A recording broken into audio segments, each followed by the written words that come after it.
telling, his name was Alan, that, you know, I'm reading the Quran and I'm experiencing something, and he sort of, you know, wrote it off as, oh, you know, that's what happens when you read these books. But it was much more than that. I became active in the Muslim community, and if it wasn't for a group called AMILA, American Muslims Intent on Learning and Activism, which was a young group of American born and raised Muslims coming together to socialize and to be active in the community, I think that transition into the Muslim community would have been very difficult for me. But I eventually became involved in the community, left Alan and left a lot of my former friends, and became very active in the Muslim community by volunteering primarily. And became very good at volunteering, and I think I volunteered for tens of different Islamic organizations. And it wasn't until I decided to do my own thing that things sort of turned upside down for me, which was a real shocker, because nothing that I'd ever done before had prepared me for what I was about to experience in the Muslim American community. It was almost as if a war was declared against me. And here I was, I was 32 years old at the time. I'm now 47, so I've been doing this work for 15 years. It was just, it was an absolute shock. It was a combination of things. I became accused of all sorts of horrible things. I was accused of being a spy for the CIA, for the FBI, for the Egyptian police, for the Jewish Secret Service, and on and on and on. I was not taken very seriously because I was a woman trying to do what they regarded as being men's work, and I would be told things like, "Sister, you should, you know, be home, married." That I had gotten a divorce at the time from my first husband. I've remarried since. To a Muslim, alhamdulillah. And, you know, "Sister, you should be home, pregnant. You should be doing this sort of work," and I didn't understand what women and men's work, and I was being called things like feminist, and I never, ever, ever associated with that concept whatsoever. I never felt the need to sort of, you know, be interested in feminism. I was someone that grew in a household that respected women. And all the women in my household are extremely strong and assertive and all professionals.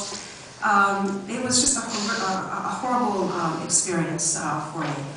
And this lasted actually for a number of years, for about 7 to 8 years, to the point where I couldn't go to my family, because when I called my mother and told her that, "Mom, I'm now a practicing Muslim and I started wearing the hijab," my mother literally screamed on the phone. And send my brother to come out and get me, because she thought that something had happened to me, that I'd had some sort of a nervous breakdown. But this, you know, sort of continued for 7 to 8 years, the struggles that I had, and I ran out of money. I used my own money to be able to build this organization, and until about 8 or 9 years into the life of the organization, where alhamdulillah, now we have a staff of 8 people, and by the end of the year we'll have a staff of 10 people. Our budget is, this year is around 750,000, and projected to grow to, I think that we'll probably grow to about 2.5 million. And we have affiliates in about 14 states, but we've also have associates in about 35 states total. So it's been an interesting ride, and I don't think people coming into the Muslim community today doing the kind of work that I set myself out to do would have the same experience. At least I hope not. But I do see a lot of new activists wanting to come in and serve the community, and continuing to have the difficulties that I experienced. 2 things that really helped me succeed working in the Muslim community. One is that I had a very strong sense of mission, and I really believe it came from faith.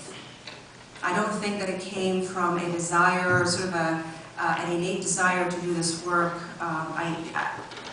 I wasn't working towards having a career in the nonprofit sector. I'll be very honest with you, I never ever thought that I would be doing the work that I'm doing today. That wasn't where I was heading at all as a professional. So I think what helped me is this religious experience that I went through. And also, when I read the Quran for the first time in my life, I realized immediately from my own experiences, because I had the stereotypes about Muslims that many Americans have today, I felt that the most important work we should be doing is providing education, because the vast majority of Americans don't know anything about this deen in the same way that a lot of secular Muslims don't know anything about this faith, which is what has been the inspiration. So it was this strong sense of mission that not only initiated the organization. The organization was formerly known as Bay Area Media Watch, and it was actually founded by a number of people. And the work that we were doing at the time, this was one of my many volunteering efforts, the work we were doing at the time was to respond to media presentations or media articles about Islam and Muslims that were extremely negative. And I realized immediately that that's not the kind of work that we should be doing. We should be reacting to the media. We should be more proactive in going out there and building bridges and providing that education. So I abandoned that effort and I started what is now called the Islamic Networks group. So, having the sense of mission and is really what got me started in doing the work that I'm doing, and what sustained me, through the many struggles that I went through in the community. Particularly as a female, working in a predominantly patriarchal community, which is the community that I come from in the San Francisco Bay Area. It's changed somewhat since September 11th, but it's still a pretty conservative community.